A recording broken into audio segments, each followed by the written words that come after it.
निहाती भाव में आम स्वाधीन भाव में निर्वाचित होइथिलु बहुमात्रा आमको आम पंचायतवासी समर्थन करते आज आमको बहुत मात्रा समर्थन आम बीजेडी के अलग हो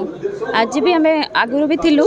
एवं आम पंचायत निर्वाचन भी आम बीजेडी सहित लड़ीलु आगुरी किंतु कौन सी किसी कारण आम इंडिपेंडेंट लड़िलु आज भी आम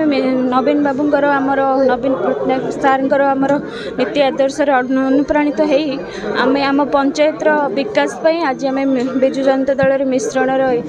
योगदान देचु मु आशा रखी आमर लक्ष्य रमिति भविष्य में आम पंचायत विकास करूँ जो विकास बहुत विकास हो कि मात्रा अधूरा रही जाइए जो विकास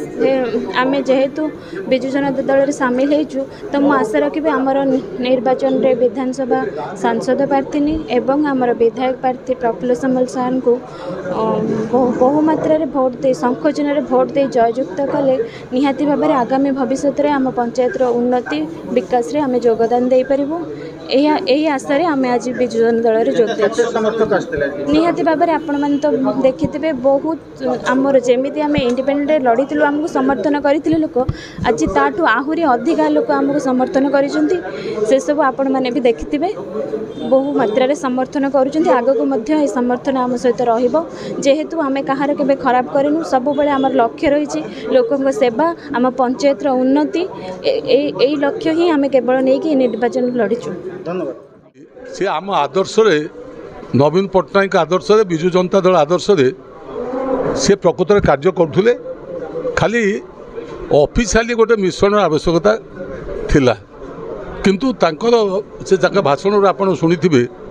जे से नवीन पट्टनायक नेतृत्व को पसंद करते एवं नवीन बाबू नेतृत्व में जो ओडिशार विकास होउची से ताकू भी से ग्रहण करते किंतु तांकर आउ टिके से पादे आगे जाके कहते जे ओडिशा प्रति जमी नवीन बाबूर विकास आभिमुख्य रही मु जेहेतु सरपंच हिसाब से निर्वाचित होती मो रांदिया पंचायत आहरी किभली अधिक विकास हम से मो प्रति से साहाय्य सहयोग दिया उचित आम ये कहूँ चाहूँ जे आम दल बिजु बाबू ठारू ग्रामांचल गुरुत्व दि जाए बजेट आपण मैंने देखुवे जे ग्रामांचल विकास पाई पंचायत डिपार्टमेंट को आर्थिक बाबद केते बराद कराई एवं से जो फाइनेंस कमिशन माध्यम राज्य अर्थ कमिशन माध्यम केते अर्थ दि जाऊँगी एवं वर्तमान आपण निजे देखुवे बिजु बाबू जो कथा कहते जो सुविधा सहरांचल अनुभव से ही सुविधा गुड़िक ग्रामांचल लोक मिलवा उचित से पीवा पानी क्षेत्र हो रास्ताघाट क्षेत्र हो शिक्षा क्षेत्र हो कि स्वास्थ्य क्षेत्र हो आज नवीन पट्टनायक सहर ग्रामांचल विशेष तफात नहीं विशेषकर आदिवासी हरिजन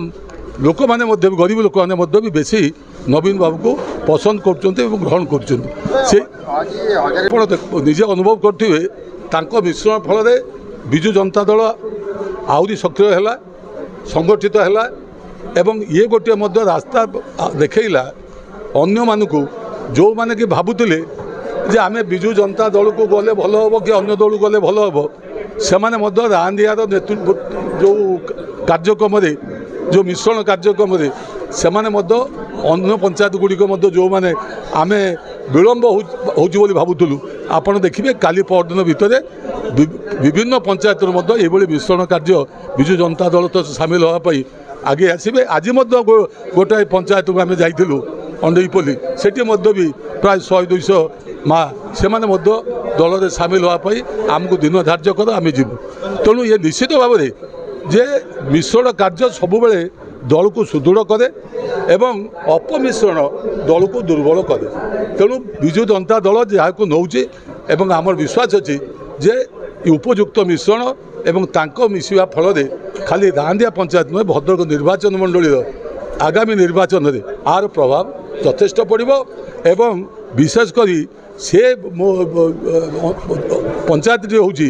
जे आम जिला सभापति जे जगन्नाथ स्वाईंकर पंचायत एवं ता सहित भी से पंचायत जहाँ कहले भी गेट टू भद्रक कहले अत्युक्ति हम ना गोटे मात्र शिल्प जी कि से रांदिया अच्छी फेकर बर्तमान वेदांत फेकर ता नले शिल्प बोली कहले आउ किछि नाही। बीजेडी भल प्रदर्शन करबा चाहिए निर्वाचन। आपण मोर विश्वास जे नवीन बाबू को नेतृत्व प्रति ओडिशावासी रांदियावासी अत्यंत विश्वास अच्छी से दृष्टि आम आशावादी जे गत निर्वाचन अपेक्षा एथर बहु भोट्रे बहु संख्यार नवीन बाबू षष्ठ थर ओडिशा दायित्व ने मुख्यमंत्री हिसाब से एवं तांकर समर्थित प्रार्थी माने विभिन्न निर्वाचन मंडली जो विधायक छिड़ा कि लोकसभा छिड़ा से भी निर्वाचित हेबे। पुनर्बार विजु जनता दल सरकार 2024 रे ओडिशा रे प्रतिष्ठा है ओडिशार विकास पई समस्त कार्य करने सहित अधूरा कार्य को संपूर्ण कर।